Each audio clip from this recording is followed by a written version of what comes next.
Hello students, so this is Suresh Vajpayee in front of you. तो अभी तक, और ये हमारा यूट्यूब चैनल है सुप्रीम 60 का, ठीक है। तो लाइक कर दें, शेयर कर दें, सब्सक्राइब कर दें, ओके। सो स्टूडेंट्स, स्टार्ट करते हैं from our discussion. Let us discuss what we have already discussed, okay. तो सबसे पहले हमने कूलॉम्स लॉ पढ़ा है, ठीक। फिर कूलॉम्स लॉ के बाद हमने स्टूडेंट्स इलेक्ट्रिक फील्ड के बारे में देख लिया है कि भाई जब भी दो चार्ज पार्टिकल्स एक दूसरे पे फोर्स लगाते हैं तो फोर्स, क्योंकि कांटेक्ट नहीं होता दो चार्ज पार्टिकल बीच में, लेकिन फोर्स होता है, तो हम कहते हैं कि एक चार्ज एक फील्ड प्रोड्यूस करेगा। वो फील्ड जो है वो दूसरे चार्ज तक पहुंचेगी और वो फील्ड जो है वो दूसरे चार्ज पे फोर्स लगा देगी, ठीक है। इसी तरीके से दूसरा चार्ज भी एक फील्ड प्रोड्यूस करेगा जो पहले चार्ज तक पहुंचेगी और फिर वो पहला चार्ज वो फील्ड जो है वो उस पहले चार्ज पे फोर्स एक्सर्ट कर देगी, ठीक है। ये चीज हमने बात कर रखी है। इसके बाद हमने इलेक्ट्रिक फील्ड लाइंस की बात करी। हमने डिफरेंट सिस्टम की वजह से इलेक्ट्रिक फील्ड लाइंस भी देख ली हैं, क्लियर। हमने एक इनफाइनाइट लाइन चार्ज डेंसिटी की वजह से इलेक्ट्रिक फील्ड लाइंस देखी। हमने एक प्लेन शीट की वजह से इलेक्ट्रिक फील्ड लाइंस देखी। हमने एक प्लेट की वजह से इलेक्ट्रिक फील्ड लाइंस देखी। आपको डिफरेंस भी पता है कि एक प्लेन शीट और एक प्लेट में क्या डिफरेंस होता है, क्लियर। उसके बाद स्टूडेंट्स हमने एक रिंग की वजह से भी इलेक्ट्रिक फील्ड लाइंस देखी, ठीक है।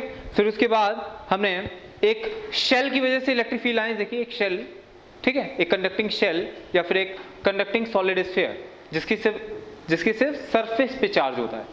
इसकी वजह से हमने इलेक्ट्रिक फील्ड लाइंस देखी। इनसाइड जीरो थी, क्लियर, और सरफेस पे और उसके बाहर kq/r² थी, clear. Where small r is the distance from the centre of the sphere, clear. So ये तो हमने बात कर रखी है। उसके बाद हमने जो है स्टूडेंट्स, हमने एक नॉन कंडक्टिंग सॉलिड स्फीयर की वजह से भी इलेक्ट्रिक फील्ड लाइंस देखी जब वो चार्ज था, ठीक है, through out the volume uniform charge density rho से। तो इनसाइड, आउटसाइड और सरफेस पे इलेक्ट्रिक फील्ड हमने देखी, clear, with the help of Gauss law. Gauss law हम पढ़ चुके हैं, ठीक। और गॉस लॉ में बहुत इंटरेस्टिंग था वो गॉस लॉ, ठीक है। एक्चुअली क्या था कि जब भी आप समझ रहे हो अच्छे से कि जब भी किसी क्लोज सिस्टम से नेट फ्लक्स की बात होती है तो उसके अंदर अगर कोई चार्ज रखा है तो नेट फ्लक्स पॉजिटिव होगा।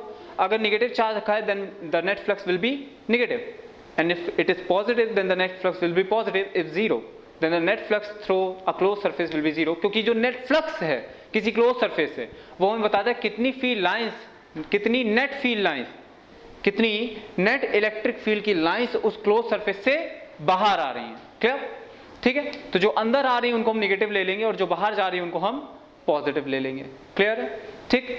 उसके बाद स्टूडेंट्स हमने जब गॉस लॉ की बात कर ली, फिर हमने एप्लीकेशन ऑफ गॉस लॉ की बात करी कि भाई एप्लीकेशन में हमने क्या देखा। हमने इलेक्ट्रिक फील्ड का मैग्नीट्यूड देखा था, ठीक है, जो हमने एक्चुअली बात कर चुके हैं हम अभी भी कि भाई शेल की वजह से magnitude of electric field inside outside surface पे, ठीक है। एक नॉन कंडक्टिंग सॉलिड स्फीयर की वजह से इलेक्ट्रिक फील्ड इनसाइड आउटसाइड और सरफेस पे, ठीक। एक लीनियर चार्ज डेंसिटी की वजह से इलेक्ट्रिक फील्ड। तो इस तरह से हम बात कर चुके हैं काफी, ठीक है।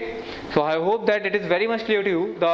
द कॉन्सेप्ट ऑलरेडी डन, ठीक है, इज वेरी सिंपल, ठीक। और आगे भी जो कंसेप्ट आने वाले वो भी और सिंपल है, समझ पा रहे हो। तो जैसा कि आप अगर स्टेप बाय स्टेप मेरे लेक्चर्स को देख रहे होगे स्टेप बाय स्टेप, ठीक, तो आपको चीजें जो है वो बहुत सिंपल लग रही होंगी। आप अपने नोट्स बना रहे होगे, क्लियर। आप न्यूमेरिकल को लगाने के पहले उसे खुद से, एक न्यूमेरिकल का सॉल्यूशन देखने के पहले उसे खुद से सॉल्व करते होगे, ठीक है। तो और तीसरी चीज प्री रीडिंग्स करके आते होगे, ठीक है। और चौथी चीज कि रिवीजन आप करते हो साथ साथ, ठीक है। तो फिर आपको पूरा चैप्टर जो है बहुत ही सिंपल लगने वाला है आगे का, समझ पा रहे हो, ठीक। रिवीजन भी अब एक इंपॉर्टेंट चीज अपने स्टेप में जोड़ लीजिए जो आपको परफॉर्म करने हैं, क्लियर। 4 चीजें आपको परफॉर्म करनी है मेरे लेक्चर्स के साथ साथ। वो क्या है? पहली चीज ये है कि आप अपने नोट्स बनाओगे, ठीक है। दूसरी चीज ये है कि प्री रीडिंग्स करके आओगे। तीसरी चीज ये है न्यूमेरिकल्स को सॉल्यूशन देखने के पहले खुद सॉल्व करोगे, ठीक। And the fourth and the most important thing is revision अब करना आपको, ठीक है। कि जैसे कि मैं हर लेक्चर में आपको पुरानी चीजें शायद बताता तो रहूंगा, जैसे मैं स्टार्ट करता हूं जब लेक्चर तो पुरानी चीजें भी एक बार देख लेता हूं, लेकिन ऐसा नहीं है, आपको पूरा थ्योरी एक बार आपको रिवाइज करने की आनी है, ठीक है। तो अब हम मूव कर रहे हैं towards the concept of electric potential, ठीक है। बहुत ही इंटरेस्टिंग कंसेप्ट है कि इलेक्ट्रिक पोटेंशियल क्या है, ठीक है, ये क्या चीज है, ठीक। तो इस तरह से समझिए, इलेक्ट्रिक पोटेंशियल की जब हम बात करना स्टार्ट कर रहे हैं तो इलेक्ट्रिक पोटेंशियल के पहले हमें कुछ और बातें करनी पड़ेगी, क्लियर। वो क्या है? देखिए, electric potential something related to electric charge, ठीक है। अगर हम बात करें कि भाई फ्लो ऑफ चार्ज होना है, ठीक, तो फ्लो ऑफ चार्ज के लिए किसी चीज की जरूरत पड़ेगी। फ्लो ऑफ चार्ज को भी किनारे रखते हैं। सबसे पहले हम देखते हैं फ्लो ऑफ हीट। क्या देख रहे हैं हम? Flow of heat. तो स्टूडेंट्स, अगर हीट एनर्जी को हाई टेम्परेचर से लो टेम्परेचर में ट्रांसफर करना हो, हाई टेम्परेचर से लो टेम्परेचर की तरफ हीट ट्रांसफर होती है, ये आप जानते हो, क्लियर। अगर एक रॉड है, मैंने कहा एक रॉड है, क्लियर, और इसका ये वाला एंड हायर टेम्परेचर पे है और ये वाला एंड लोअर टेम्परेचर पे, तो स्टूडेंट्स क्या होगा? हीट जो है, heat is a form of energy that transfer from higher temperature to lower temperature, clear. तो इस तरह से जो हीट एनर्जी है ये इस हायर टेम्परेचर से इस लोअर टेम्परेचर की तरफ मूव कर जाएगी, क्लियर है। चलिए, हीट के अलावा दूसरे फ्लो का एग्जांपल लेते हैं, वाटर फ्लो का एग्जांपल लेते हैं। चलिए, तो अगर आपको वाटर को फ्लो कराना है स्टूडेंट्स, एक पाइप है, इस बार एक पाइप है, ठीक, तो एक पाइप से आपको वाटर को फ्लो कराना है, तो आप क्या समझोगे?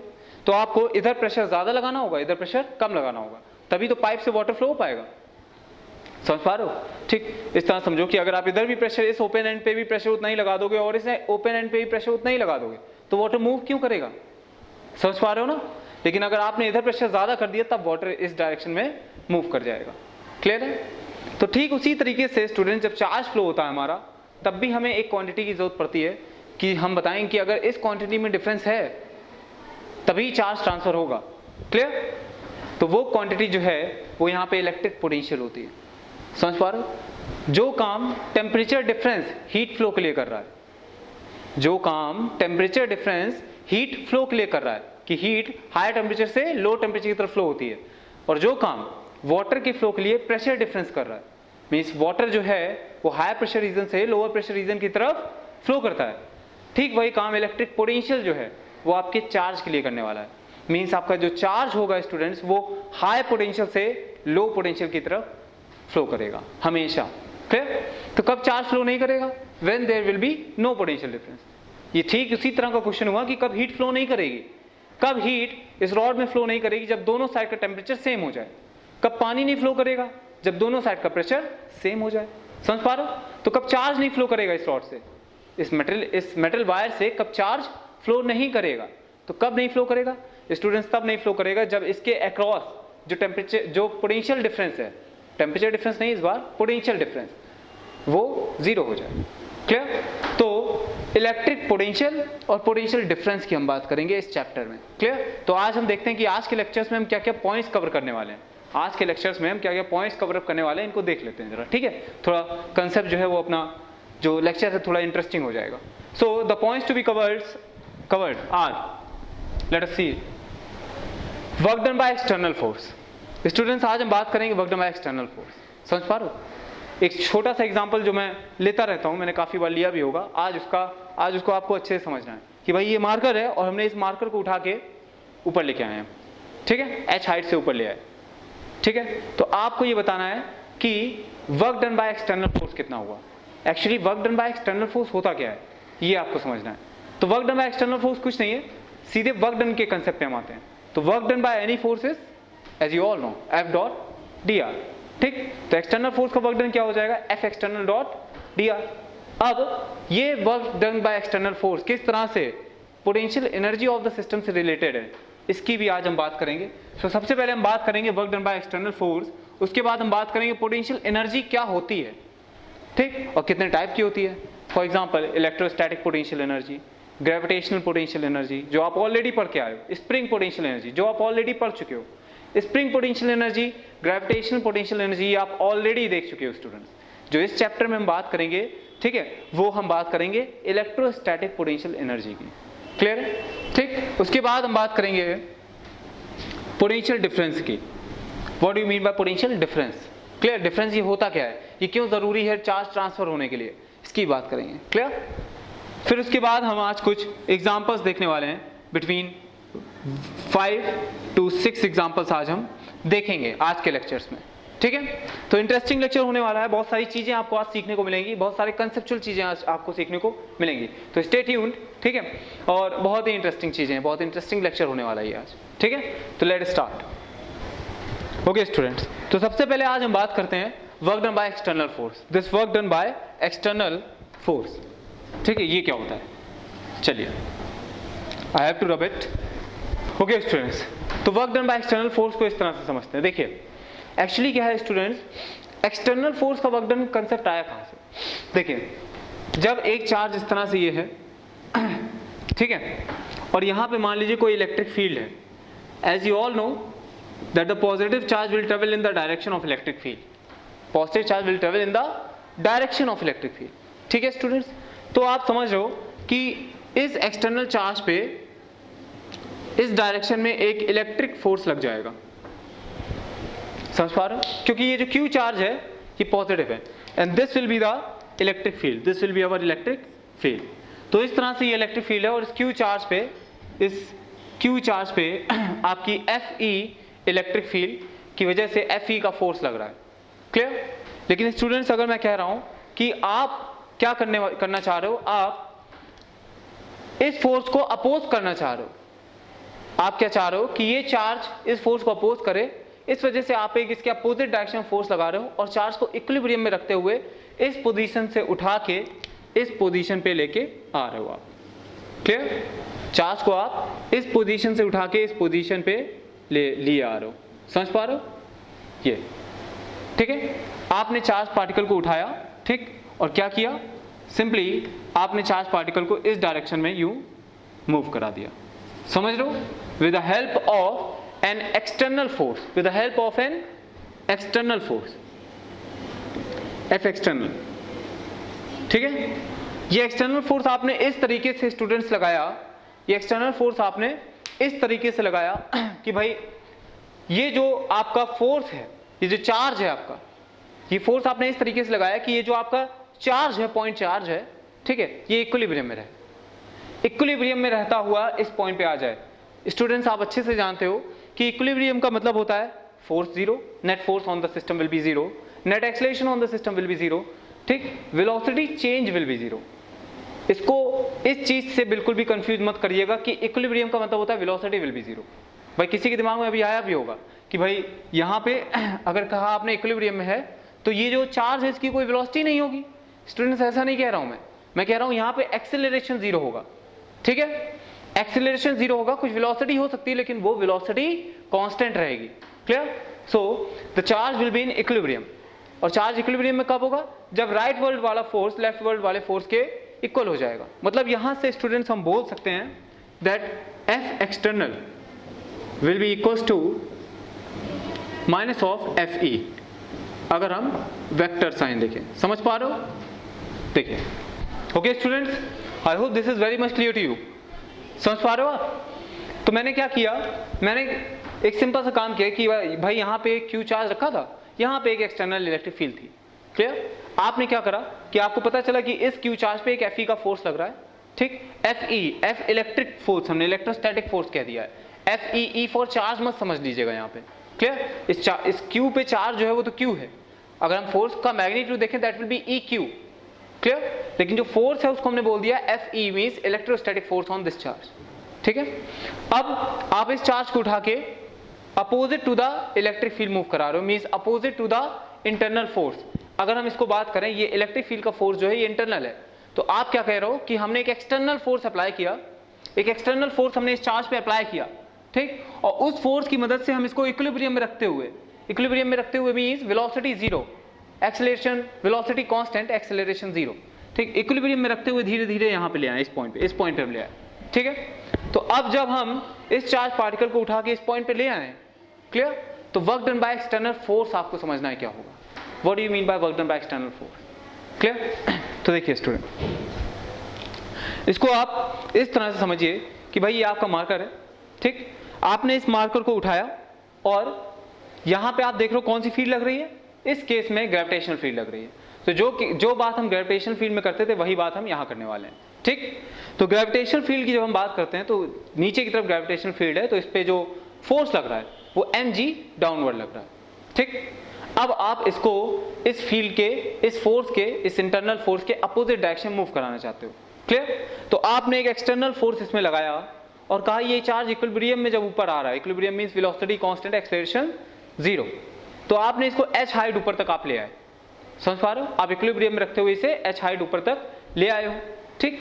अब आपसे पूछा जा रहा है what do you mean, what is the work done by external force, what is the work done by external force. तो स्टूडेंट्स आप क्या बताओगे कि the work done by external force, if the force is constant then the work done by external force will be W is equals to what, F dot X simply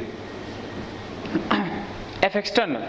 If this work done by external force, then this will be F external, and this will be equals to minus of F internal, or we can say F electric here in this case. Clear? So this will be the case.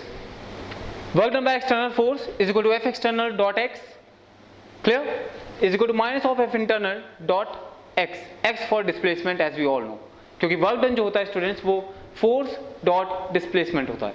अगर force constant है लेकिन अब force अगर variable हो गया, ये force अगर variable हो गया external force, students external force variable कब होगा ये भी समझते हैं, ये भी समझेंगे, clear. External force students variable तब होगा, उस केस में एक्सटर्नल फोर्स वेरिएबल होगा जिस केस में ये इंटरनल फोर्स वेरिएबल हो जाएगा, समझ पा रहे हो, ये इंटरनल फोर्स वेरिएबल हो जाए, मतलब ये फोर्स जो है स्टूडेंट्स, इस फोर्स की value simply Q times E के बराबर आएगी, तो Q तो कांस्टेंट है, ये E वेरिएबल हो जाए। इलेक्ट्रिक फील्ड, तो इलेक्ट्रिक फील्ड किसकी वेरिएबल होती है कि अगर दूर कहीं चार्ज पार्टिकल रखा हो तो उसकी वजह से जो इलेक्ट्रिक फील्ड होगी वो भी वेरिएबल हो जाएगी, तब ये फोर्स जो है इलेक्ट्रिक फोर्स वो भी वेरिएबल हो जाएगा, और तब जो हम फोर्स एक्सटर्नली लगा रहे होंगे उसको भी हमें वेरी कराना होगा ताकि एक्सीलरेशन 0 रहे। तो जिस हिसाब से ये फोर्स चेंज होगा उसी हिसाब से ये एक्सटर्नल फोर्स भी हमको चेंज कराना पड़ेगा, क्योंकि हम जो एक्सेलरेशन है चार्ज का वो 0 रखेंगे, क्लियर। तो इस वजह से जब when the force is constant then the expression will be this, and when the force is variable then W external will be equals to what, dW का इंटीग्रेशन, dW एक्सटर्नल का इंटीग्रेशन, ठीक है। मतलब हम क्या करेंगे, x डिस्टेंस पे एक dx का एलिमेंट लेंगे, हम कहेंगे कि भाई ये जो चार्ज पार्टिकल है ये dx की डिस्प्लेसमेंट ट्रेवल कर रहा है, क्लियर। अगर ये चार्ज पार्टिकल dx की डिस्प्लेसमेंट ट्रेवल कर रहा है, उस dx के समय अगर इसमें फोर्स जो है वो F एक्सटर्नल का फोर्स लग रहा है, कितना फोर्स लग रहा है, F एक्सटर्नल, और वो F एक्सटर्नल जो है थोड़ा साफ लिख देते हैं यहाँ पे, जो फोर्स लग रहा है this will be F external, clear student. तो ये जो इस समय F एक्सटर्नल लग रहा है, ये जो वर्क डन करेगा दैट विल बी dW, ये जो dx में वर्क डन करेगा दैट विल बी dW, तो ये जो dW है ये हो जाएगा F एक्सटर्नल डॉट dx का integration, clear. This will be equals to minus of, क्योंकि इस समय भी ये जो F एक्सटर्नल होगा ये माइनस ऑफ F इंटरनल होगा क्योंकि एक्सेलरेशन 0 है, तो F इंटरनल उस डायरेक्शन में, F external left word, clear. So this will be minus of F internal dot dx। ये F इंटरनल नहीं, चलिए मैं यहाँ पे इंटरनल की जगह इलेक्ट्रिक फोर्स लिख देता हूँ, ज्यादा सही रहेगा, F electric, clear. This will be F electric, समझ पा रहे हो स्टूडेंट्स, का इंटीग्रेशन। डॉट प्रोडक्ट है, मत भूलिएगा, डॉट प्रोडक्ट है बीच में, सो these are the vectors, okay, clear। so this will be your expression for the work done by external force. It can be written as F external dot dx, or it can be written as minus of F electric force dot dx. I hope it is very much clear to you. तो students यहां से आप ये चीज भी समझ सकते हो कि भाई F इलेक्ट्रिक फोर्स जो है that is Q times electric field, so Q अगर बाहर आ जाएगा this will be minus Q integration of minus E dot dx, minus E dot dx, clear. Minus बाहर ले लिया है क्योंकि ये इंटरनल फोर्स का था, ठीक है। अगर हम एक्सटर्नल फोर्स ले रहे हैं तो फिर माइनस नहीं आएगा, अगर हम इंटरनल फोर्स ले रहे हैं, मतलब इंटरनल फोर्स मींस इलेक्ट्रोस्टैटिक का फोर्स ले रहे हैं तो फिर माइनस आ जाएगा, ये चीज ध्यान रखिएगा। अच्छा, जो लिमिट इसमें लग जाएगी स्टूडेंट्स वो आपकी डिस्प्लेसमेंट की लिमिट लग जाएगी, अगर आप पॉइंट 1 से पॉइंट 2 तक लेके आ रहे हो, क्लियर। पॉइंट 1 से पॉइंट 2 तक लेके आ रहे हो, तो जब पॉइंट 1 पे होगे then there will be no work done, जब 2 पे आ जाओगे then there will be net work done, W external, clear, okay students. और जब आप यहाँ पे जो x की लिमिट लगेगी that is from 1 to 2, that is from 1 to 2, that is from 1 to 2 simply. Clear है students? I hope this is very much clear to you. ठीक है, तो अब समझते हैं कि ये तो भाई वर्क डन हो गया. आप समझ रहे हो कि भाई आपने जो एक्सटर्नल फोर्स की वजह से वर्क डन किया, अगर आप इस केस के लिए निकाल रहे हो तो आप मान लो h हाइट तक ऊपर लेके आए हो, मार्कर को h हाइट आप ऊपर लेके आए हो, इस मार्कर का मास m है. तो स्टूडेंट्स इस पे जो फोर्स लग रहा होगा ग्रेविटी का, that will B mg downward.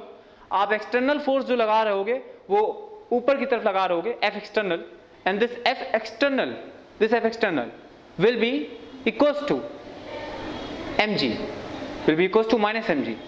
Clear students? तो आप ये समझिए कि भाई work done by external force जो है, अगर मैं एक एग्जांपल, ये mg वाला एग्जांपल ले रहा हूं, तो क्या हो जाएगा? Work done by external force F external dot dx. Clear students? F external ऊपर की तरफ लग रहा है और dx ऊपर की तरफ, डिस्प्लेसमेंट जो हो रहा है वो भी ऊपर की तरफ हो रहा है. So this F external dot dx is simply what? Simply positive. Clear? So this will B positive. और आप समझ रहे हो कि भाई ये जो है इस केस में, ये जो है इस केस में, ये आपका mg के बराबर है. जो F एक्सटर्नल फोर्स है ये आपका mg के बराबर है. तो अगर आप इस केस के लिए ऑब्जर्व करो स्टूडेंट्स, अगर आप इस केस के लिए ऑब्जर्व कर रहे हो, ठीक, तो F एक्सटर्नल का जो मैग्नीट्यूड है that will be, F external का जो मैग्नीट्यूड है दैट विल बी अपवर्ड. ठीक है, अगर डायरेक्शन देखिए तो वो अपवर्ड है और मैग्नीट्यूड mg के बराबर है. तो students F external dot dx is simply, F external dot dx is simply F external into dx. ये मैग्नीट्यूड हो गया cos 0. F एक्सटर्नल का मैग्नीट्यूड mg के बराबर है. This will B mg. देखिए फोर्स कांस्टेंट है, लेकिन तब भी हम इस मेथड से करेंगे तब भी हो जाएगा, आप इससे भी कर सकते हो. Clear? So this will B mg और dx का इंटीग्रेशन स्टूडेंट्स, डिस्प्लेसमेंट 0 से h. So this will be mgh. Clear? Work done by external force. समझ पा रहे हो? Work done by external force. ठीक है स्टूडेंट्स? अगर हम इसको इंटरनल फोर्स में कन्वर्ट करके निकालते हैं, समझ पा रहे हो, तो हम ये वाला फॉर्मूला भी लगा सकते थे, माइनस Fe डॉट dx. समझ पा रहे हो? अगर हम माइनस बाहर रख देते, ये माइनस बाहर कर दिया, Fe की डायरेक्शन देखें तो Fe स्टूडेंट्स mg वाला फोर्स हो जाएगा जिसकी डायरेक्शन डाउनवर्ड है और डिस्प्लेसमेंट ऊपर हो रही है. क्लियर? तो अगर हम यहां से भी चलते हैं स्टूडेंट, ध्यान से समझिएगा, बहुत इंपॉर्टेंट कंसेप्ट है, बहुत इंपॉर्टेंट. ये है सिंपल, लेकिन जब हम इलेक्ट्रिक पोटेंशियल की बात करेंगे तो यहीं आप कंफ्यूज हो जाओगे. समझ लो? तो यहां कंफ्यूज नहीं होना बिल्कुल भी. अभी हमने इस मेथड से किया. क्लियर? हमने F एक्सटर्नल डॉट dx कर दिया, कोई दिक्कत नहीं है. अब हम जरा इस मेथड से भी आते हैं. ठीक, तो इसको समझिए. This minus will be outside. Clear? F external dot dx, this will be F external mg downward और dx upward. So this will be Fe into dx into -1. I hope this is very much clear to you. ठीक है? तो जो यहां से work done जो आएगा, ये माइनस माइनस प्लस हो गया. ठीक, और Fe जो है ये mg है, mg कांस्टेंट है, बाहर आ जाएगा mg सिंपली x, mgh जब आप इंटीग्रेट कर दोगे, क्योंकि x की लिमिट जो है वो 0 से h लग जाएगी. क्लियर है स्टूडेंट्स? तो दोनों से आंसर तो सेम ही आएगा. जब हम बात करेंगे work done by external force, तो आप इन दोनों में से कोई भी एक्सप्रेशन यूज कर सकते हैं, कोई भी एक्सप्रेशन यूज कर सकते हैं, लेकिन बेहतरीन ये रहेगा कि आप ये एक्सप्रेशन यूज करो. This will be more better to use this experiment, this definition. Clear? क्योंकि हम इसी से आगे पोटेंशियल एनर्जी को रिलेट करेंगे इस F एक्सटर्नल की वजह से जो भी वर्क डन होता है स्टूडेंट्स. ये अभी मैं आपको समझाऊंगा कि ये वर्क डन जो है ये पोटेंशियल एनर्जी के फॉर्म में स्टोर्ड हो जाता है जाके. समझ पा रहे हो? क्लियर? क्या होता है कि जब भी हम कोई वर्क डन करते हैं, जब भी हम कोई वर्क डन करते हैं, तो जो भी हम एक्सटर्नल वर्क डन कर रहे हैं किसी फील्ड के अगेंस्ट, याद रखिएगा, किसी फील्ड के अगेंस्ट जब हम एक्सटर्नल वर्क डन करते हैं तो वो जो वर्क डन होता है वो पोटेंशियल एनर्जी में स्टोर हो जाता है जाके. समझ पा रहे हो?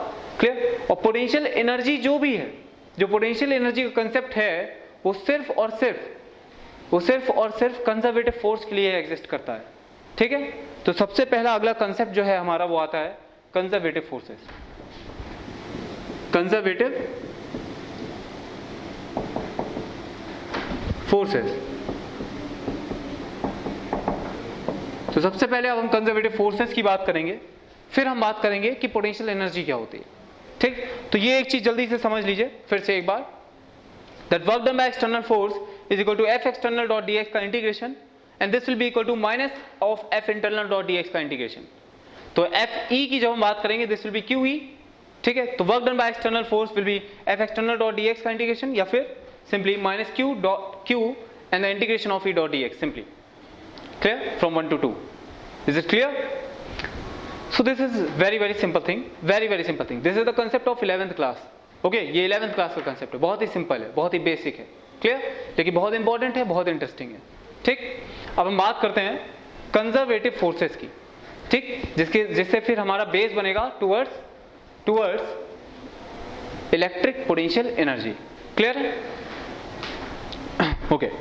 Okay students. So conservative forces को समझने की कोशिश करते हैं हम, ठीक है? तो कंजर्वेटिव समझने के पहले, कंजर्वेटिव फोर्सेस को समझने के पहले, कंजर्वेटिव का तो मतलब समझिए। कंजर्वेटिव का मतलब स्टूडेंट्स ये है to that something is conserve, something is constant. What is constant? What is constant? तो समझते हैं क्या कांस्टेंट है, ठीक है। तो देखिए, जब आप एक एग्जांपल मैं आपको दे रहा हूं कि फोर्सेस कितने तरह के हो सकते हैं, तो देखिए 2 फोर्सेस लेते हैं, आपको समझ में आ जाएगा कि इसमें से कौन सा कंजर्वेटिव फोर्स है और कौन सा नॉन कंजर्वेटिव फोर्स है। क्लियर? तो चलिए पहला फोर्स मैं उठा रहा हूं, force of gravity means mg। तो स्टूडेंट्स आप ये बताओ, अगर मैं आपसे कह रहा हूं कि ये एक सिस्टम है, या फिर आप ये समझो कि ये एक ब्लॉक है, इस ब्लॉक को उठा के हमको इस बिल्डिंग पे रखना है। क्लियर? इस ब्लॉक को उठा के हमको इस बिल्डिंग पे रखना है, लेकिन हम ऐसे नहीं, डायरेक्ट नहीं रखेंगे, ठीक है। हम अलग अलग पाथ से ही काम करेंगे, अलग अलग बेस से, ठीक है। एक बार हम क्या कर रहे हैं, सिंपली हमने क्या किया, इस ब्लॉक को उठा के इस टेबल पे, इस बिल्डिंग पे रख दिया, सिंपली एज इट इज, जैसे ये दिख रहा है ये पाथ। और एक बार हमने क्या किया, थोड़ा सा ऊपर लेके गए, फिर थोड़ा नीचे लेके आए, फिर थोड़ा ऊपर लेके गए, फिर थोड़ा नीचे लेके आए, फिर ऊपर, फिर नीचे, और फिर हमने इस ब्लॉक को यहां रख दिया। समझ पा रहे हो? 2 पाथ हैं ये बताइए, वर्क डन बाय ग्रेविटी, ध्यान से सुनिएगा मैं क्या पूछ रहा हूं, work done by gravity only, दोनों केस में क्या होगा, किसी में ज्यादा होगा क्या, किसी में कम होगा, कि दोनों में बराबर होगा, दोनों में बराबर होगा, कि किसी में ज्यादा होगा, किसी में कम होगा। 2 ऑप्शन है आपके पास। वर्क डन बाय ग्रेविटी क्या होगा? तो students, work done by gravity से आप इस तरह समझ सकते हो कि वर्क डन बाय ग्रेविटी की जब हम बात कर रहे हैं, means work done by gravity is simply force of gravity, clear, into displacement in the direction of gravity, clear. So gravity force is mg and displacement is upward, so the work done by gravity is minus mgh in both the case, minus mgh, simply minus mgh दोनों ही case में जो work done by gravity है वो minus mgh हो जाएगा। Clear? अब चाहे आपको, अगर ये मार्कर की मैं एक और एग्जांपल देता हूं, ये मार्कर है, इसको उठा के एच हाइट पे लेके आना है, ठीक। अब चाहे हम डायरेक्ट लेके आए, और चाहे हम इस तरह से लेके आए, चाहे हम इस तरह से लेके आए, भाई जो वर्क डन बाय ग्रेविटी होगा वो तो mgh ही होगा ना, बिकॉज डिस्प्लेसमेंट वो तो h है और ग्रेविटी का फोर्स mg है, so the net work done by gravity is mgh simply. लेकिन अब दूसरा केस लेते हैं, दूसरा फोर्स, फ्रिक्शन फोर्स का एग्जांपल चलिए लेते हैं, ठीक है। मान लीजिए स्टूडेंट्स कि एक पॉइंट है A और एक पॉइंट है B, ठीक है। अब आपको एक कार है जो A से B पे लेके जानी है, ठीक है। एक पाथ ये है और एक पाथ बहुत रफ है, बहुत रफ है। तो ये बताइए किसमें वर्क डन ज्यादा होगा, कि दोनों में बराबर होगा, किसी में कम ज्यादा होगा? तो इस बार क्या होगा, वर्क डन इस रफ पाथ में ज्यादा होगा। Work done by what? Work done by friction. Clear? तो जब भी कंजर्वेटिव नॉन कंजर्वेटिव फोर्सेस की बात होती है स्टूडेंट्स, तो हम देखेंगे कि उस फोर्स की वजह से जो वर्क डन है, जो उस फोर्स की वजह से वर्क डन है, क्या वो पाथ पे डिपेंड कर रहा है?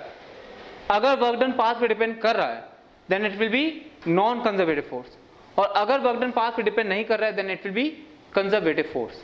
ठीक है, मतलब फोर्स जो है उसका वर्क डन अगर पाथ पे डिपेंड करेगा then it will be non conservative force, और अगर फोर्स का वर्क डन पाथ पे डिपेंड नहीं करेगा then it will be conservative force. तो कौन कौन से फोर्सेस कंजर्वेटिव होते हैं? ठीक है, तो इलेक्ट्रिक फोर्स कंजर्वेटिव फोर्स होता है। अभी आपको समझ में आ जाएगा कि भाई इलेक्ट्रिक फोर्स का जो वर्क डन है वो भी इनिशियल और फाइनल पोजीशन पे डिपेंड करता है। जो वर्क डन है वो सिर्फ इनिशियल और फाइनल पोजीशन पे डिपेंड करता है, पाथ पे नहीं डिपेंड करता।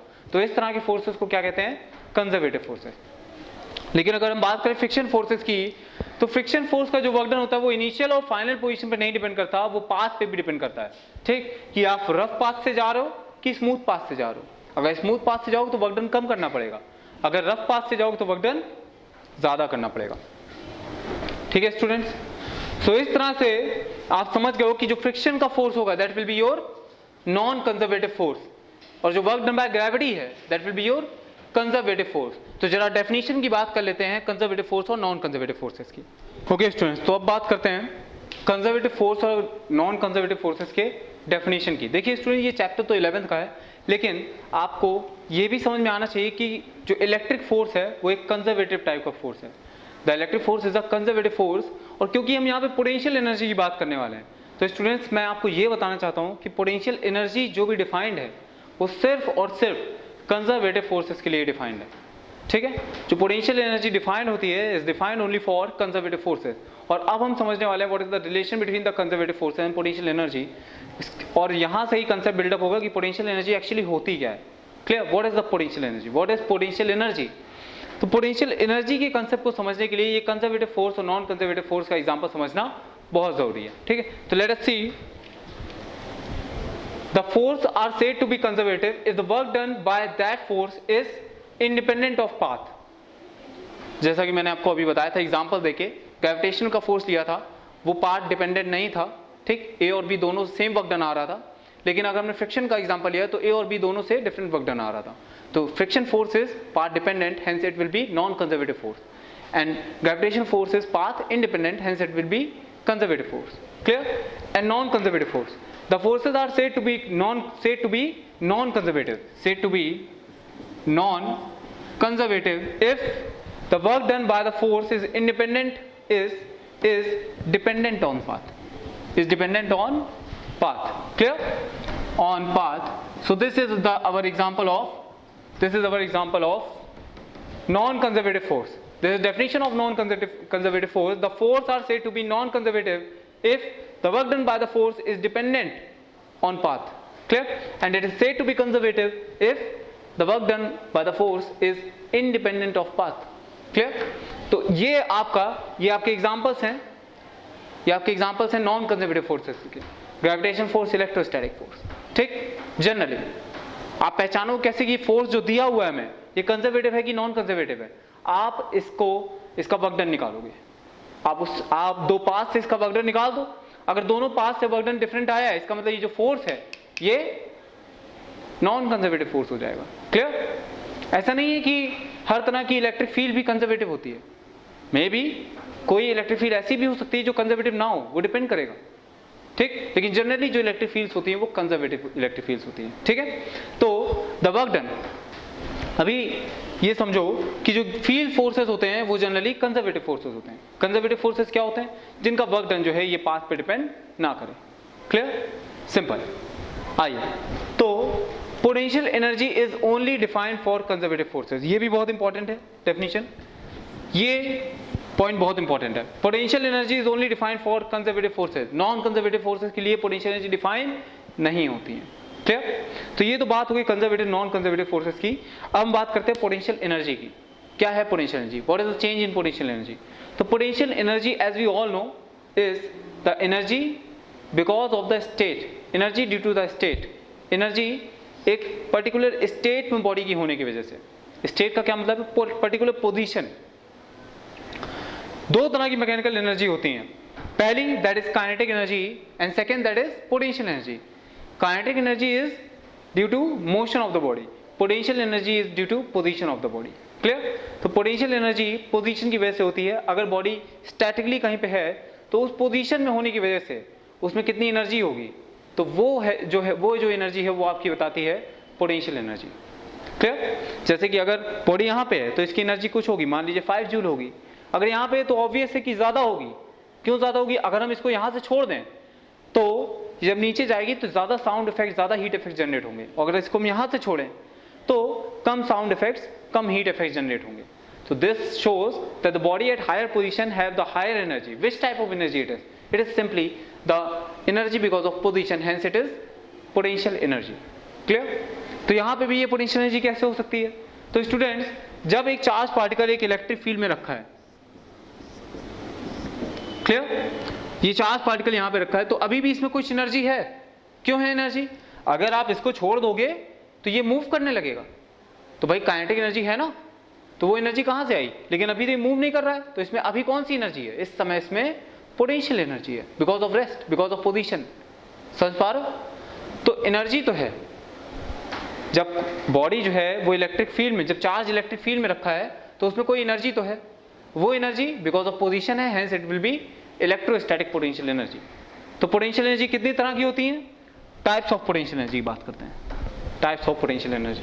ओके स्टूडेंट्स, तो अभी भी हम 11th क्लास के एक बेसिक कंसेप्ट पे मूव कर रहे हैं towards the types of potential energy. Okay, so the potential energy are of 3 types: gravitational potential energy, electrostatic potential energy, spring potential energy. तो ये दोनों आप देख चुके हो। This will be mgh, this will be half kx²। Reference इसका होता है अर्थ पे पोटेंशियल एनर्जी 0, इसका रेफरेंस होता है जो मीन पोजीशन है, वहां पे potential energy 0। Electrostatic potential energy की आज हम बात करेंगे। क्लियर? तो इलेक्ट्रोस्टैटिक पोटेंशियल एनर्जी की जो बात हम करेंगे वो अभी नहीं एकदम से, उसके पहले हमें पोटेंशियल समझना होगा, फिर हम बात करेंगे what is the electrostatic potential energy. लेकिन आज जितनी भी हम बात करेंगे पोटेंशियल एनर्जी की, सिर्फ उतनी ही बात से आपको क्लियर हो जाएगा कि what is electro potential energy, electrostatic potential energy. तो स्टूडेंट्स, इसको समझने के पहले इस इलेक्ट्रोस्टैटिक पोटेंशियल को जैसे आप समझना चाहते हो, आप तुरंत ग्रेविटेशनल पोटेंशियल एनर्जी का एग्जांपल ले लो। क्लियर? आपको इलेक्ट्रोस्टैटिक पोटेंशियल एनर्जी बहुत सिंपल लगने लगेगी। क्लियर? मैं बताता हूँ कैसे। चलिए, सबसे पहले हम ये समझते हैं, इसको समझने के पहले हमको इस चीज को समझना पड़ेगा, that the relation between work done by external force and change in potential energy. तो स्टूडेंट्स, आप ये समझो कि भाई अगर आपने ये एक मार्कर रखा है और आपने इसमें कोई एक्सटर्नल फोर्स लगाया और इस एक्सटर्नल फोर्स ने एक वर्क डन कर दिया और ये बॉडी h हाइट ऊपर पहुंच चुकी है। आप अगर इसमें work done by external force निकालोगे तो आप क्या बोलोगे? F एक्सटर्नल, ठीक है, डॉट dx, या फिर F एक्सटर्नल क्योंकि कांस्टेंट है तो सीधे आप क्या कर सकते हो? F external into displacement in the direction of force, या फिर F डॉट डिस्प्लेसमेंट। सो F एक्सटर्नल अपवर्ड है, mg नीचे है, लेकिन वो इंटरनल फोर्स है, हमें एक्सटर्नल फोर्स की वजह से वर्क डन चाहिए। Clear? Work done by external force and change in potential energy. Work done by external force, लेकिन कैसे लग रहा है ये external force? Keeping the body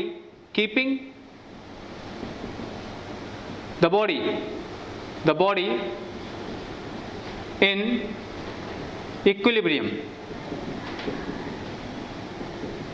Okay, keeping the body in equilibrium. Okay, I hope this is very much clear to you. एक example जो भी मैंने लिया था वो भी यही लिया था। आप पीछे जाके लेक्चर में, इसी वीडियो में पीछे जाके देख सकते हो, वो वर्क डन जो एक्सटर्नल फोर्स का है दैट विल बी mgh। एक बार फिर से देखते हैं उसे।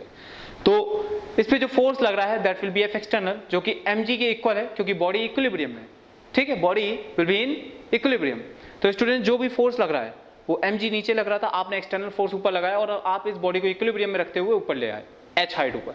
तो जो आपने वर्क डन किया that will B work done external will be F external into displacement. तो F एक्सटर्नल डॉट x करोगे जब आप, तो cos 0 हो जाएगा, that will B 1। F external का जो मैग्नीट्यूड है वो mg के बराबर है, तो mg into displacement that will B h। सो जो work done by external force will be mgh। ठीक है, तो वर्क डन जो आएगा एक्सटर्नल फोर्स की वजह से वो mgh आ चुका है। क्लियर? तो अब आप ये समझो the change in potential energy क्या हो जाएगी। अगर आप ग्रेविटेशन पोटेंशियल एनर्जी जानते हो क्या होती है, तो आप अच्छे से जानते हो कि इस समय पे जो पोटेंशियल एनर्जी होगी वो mgh1 होगी। अगर हम मान लेते हैं कि ये रेफरेंस है हमारा, तो दैट विल बी 0। मान लेते हैं ये आपकी सरफेस थी जहां से मार्कर को उठा के ला रहे हैं, तो इस सरफेस पे पोटेंशियल एनर्जी 0 हो जाएगी और यहाँ पे पोटेंशियल एनर्जी mgh हो चुकी है। सो the change in potential energy will B final minus initial, mgh minus 0। Clear? तो आप देख रहे हो इस एग्जांपल से अच्छे से कि जो work done by external force है वही आपके इक्वल टू आ रहा है वर्क डन, वही आपके इक्वल टू आ रहा है change in potential energy. Clear? तो यहां से एक बहुत इंपॉर्टेंट कंसेप्ट समझ में आ रहा है। The change in potential energy will be always equal to the work done by external force. Clear है students? The change in potential energy will be always equal to the work done by external force. ठीक है students? अगर हम यहाँ पे बात कर रहे हैं ग्रेविटेशन फील्ड की, तो वर्क डन बाय ग्रेविटी या work done by external force against gravity will be equals to the change in potential energy. जब हम बात करेंगे इलेक्ट्रोस्टैटिक पोटेंशियल एनर्जी की, then the work done by external force against electrostatic force is equals to the change in gravitational potential energy. Clear है students? So बहुत ही simple सा expression है, the change in potential energy is equal to the work done by external force. This will be equals to F external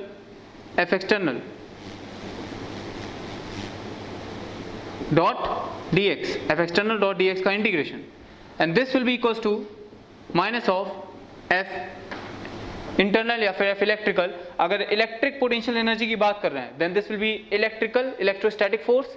अगर gravitational potential energy की बात कर रहे हैं then this will be wait.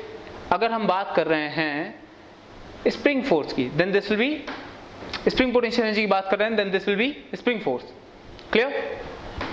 तो Fe dot dx simply vector रहेंगे, याद रखिएगा। Is clear? पहले डॉट प्रोडक्ट लेंगे F internal means electrostatic force और dx डिस्प्लेसमेंट का, then we have to integrate. Clear? तो ये चीज ध्यान रखेंगे हम, समझ पा रहे हो? ठीक, तो ये रिलेशंस हैं आपके। Work done by external force F external dot dx is equals to change in potential. जो फंडा है, जो कंसेप्ट है वो ये है कि एक्सटर्नल फोर्स जो भी वर्क डन करेगा वो वर्क डन कहाँ स्टोर हो जाएगा जाके? वो वर्क डन पोटेंशियल एनर्जी में स्टोर हो जाएगा। तो बहुत ही सिंपल सा, बहुत ही बेसिक कंसेप्ट है। सबसे पहले आज बात करते हैं। सबसे पहले हमने बात करी work done by external force. Work done by external force जो 11th क्लास में आप पढ़ चुके थे, that is F external dot dx, simple one formula. Clear? Second thing, potential energy. So the change in potential energy is because of its position and the change in potential energy will be equal to work done by external force. ठीक, और आप जानते हो work done by external force will be equal to minus of work done by this electrostatic force. Clear? So now what we have to find relation between conservative force and potential energy. So यहाँ से आपको मिल रहा है that the change in potential energy delta U will be equals to what? F dot dx. F electrostatic force. This will be electrostatic force. This is not external. This is electrostatic force. ठीक है, यही conservative force है आपका। तो conservative force और potential energy में हमें relation निकालना, बहुत इंपॉर्टेंट रिलेशन आने वाला है। This will be minus integration. अगर आप दोनों साइड डिफरेंशिएट कर दो तो आपको क्या मिल जाएगा? F electrostatic will be equals to, या फिर F कंजर्वेटिव, कोई भी कंजर्वेटिव फोर्स आप बोल सकते हो, this will be minus du by dx, where x is the displacement, simple. Clear? तो ये कुछ एक्सप्रेशंस हैं, ये कुछ रिलेशंस हैं जिससे पोटेंशियल एनर्जी की बात क्लियर होती है। तो आप समझ जाओ कि ये इलेक्ट्रिक फील्ड है। अगर राइट वर्ड एक इलेक्ट्रिक फील्ड लगी हुई है, ठीक, और यहाँ पे कोई चार्ज पार्टिकल रखा है, पॉजिटिव चार्ज पार्टिकल इस डायरेक्शन में जाना चाहेगा अपने आप, समझ पा रहे हो? लेकिन अगर आपने एक एक्सटर्नल फोर्स लगाया और आपने इस पॉजिटिव चार्ज को उठा के यहाँ रख दिया, तो इस पॉजिटिव चार्ज की पोटेंशियल एनर्जी जो है वो इंक्रीज हो जाएगी, क्योंकि आपने ग्रेविटेशनल फोर्स जो इलेक्ट्रोस्टैटिक फोर्स है उसके अगेंस्ट में वर्क डन कर दिया। The work done against the electrostatic force will be equal to the change in potential energy, electrostatic potential energy. Clear? तो वही हो रहा है। अब जो वर्क डन आप कर रहे हो, जो एक्सटर्नल फोर्स वर्क डन करेगा, वो बॉडी को इक्विलिब्रियम में रखते हुए करेगा। क्लियर? मींस बॉडी जो है वो इक्विलिब्रियम में होनी चाहिए, मींस उसकी वेलोसिटी कांस्टेंट होनी चाहिए, नेट फोर्स 0 होना चाहिए। क्लियर? तो जितना इलेक्ट्रोस्टैटिक फोर्स लग रहा है उतना ही आप एक्सटर्नल फोर्स भी अप्लाई करोगे। क्लियर है स्टूडेंट्स?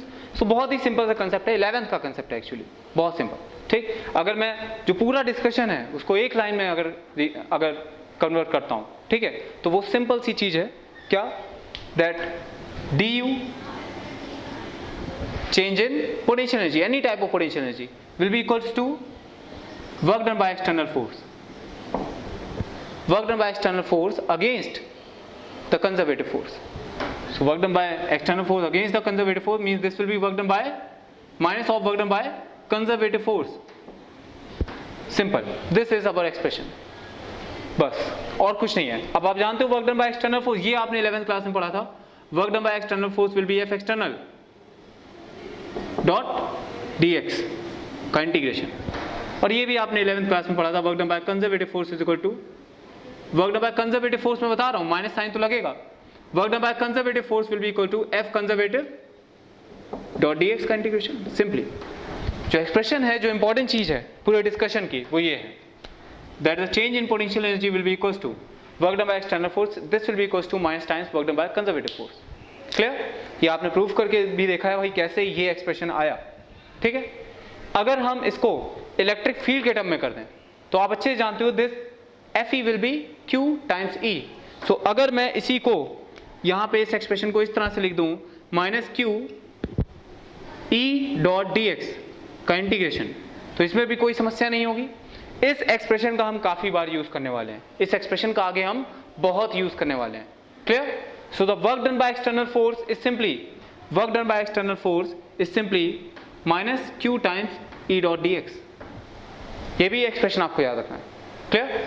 तो आपको जो चीज याद रखनी है एक्चुअली स्टूडेंट्स, अब समझ जाइए, simple, du the change in potential energy is equal to work done by external force is equal to minus times work done by conservative force, and work done by conservative force is simply F conservative dot dx. Clear? F conservative dot dx. Clear? And work done by external force will be F external dot dx. अब ये जो भी process हो रहा है इसमें F external जो है ये माइनस ऑफ F conservative है, बस ये और ध्यान रखना है। Clear? So this will be overall things. This will be overall things. Okay? So this will be our concept. अब हम मूव करते हैं towards electrostatic potential.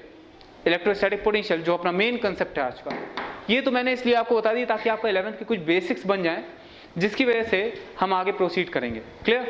आज जो हमको डिस्कशन करना है वो एक्चुअली उसमें कुछ 11th की चीज़ें यूज़ हो रही हैं। ठीक है, तो जो आपके बेसिक बन चुके हैं, जो आप पीछे पढ़ के आए हो, एक बार मेरा ये मीन्स था कि मैं उसको एक बार रिवाइज करा दूँ। ठीक है, ताकि चीज़ें आपकी तुरंत पकड़ में आ जाएँ। ठीक है, जब हम आगे डिस्कशन करेंगे तो वहाँ पर मुझे ये चीज़ें दोबारा ना बतानी पड़े। Okay, so let us proceed.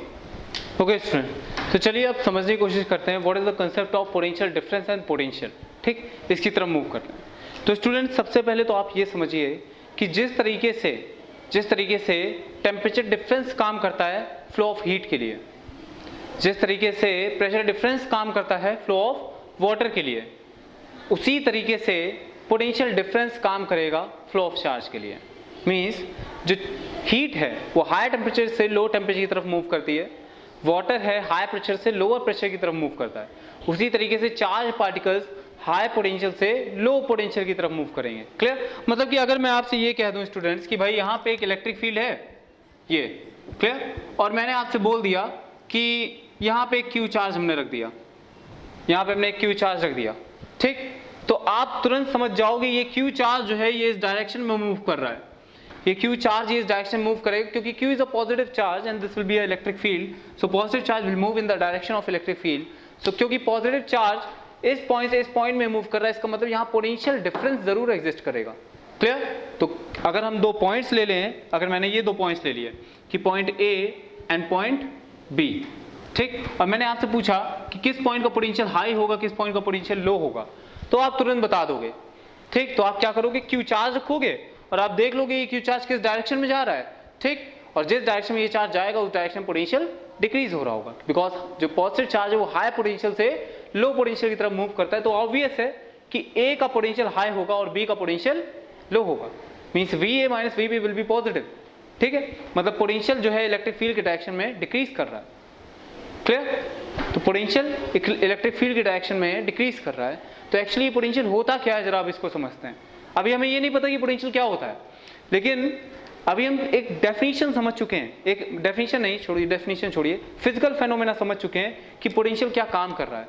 तो पोटेंशियल ठीक उसी तरीके से काम करता है जिस तरीके से टेम्परेचर काम करता है हीट फ्लो के लिए। समझ रहे हो?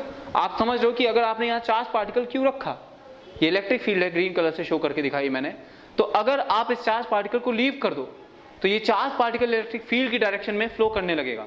स्टूडेंट्स, इसका मतलब सिर्फ ये है कि ये जो Q चार्ज है इस डायरेक्शन में फ्लो कर रहा है, इसका मतलब ये है कि जो पोटेंशियल डिफरेंस है ये डिक्रीज कर रहा होगा, क्योंकि Q चार्ज हाई पोटेंशियल से लो पोटेंशियल की तरफ मूव करता है। अगर हम 2 पॉइंट ए और बी कह रहे हैं तो ऑब्वियस है कि बी का पोटेंशियल कम होगा, ए का पोटेंशियल हाई होगा। क्लियर है? सिंपल थी, सिंपल एनालिसिस। ठीक, तो इससे जो कंक्लूजन निकल के आता है वो बहुत इंपॉर्टेंट कंक्लूजन है। The conclusion is this, the conclusion, the very very important conclusion, इसीलिए मैंने इसे लिखा नहीं था यहाँ पे। Potential difference will always decrease in the direction of electric field. Potential difference, potential difference छोड़िए, potential will always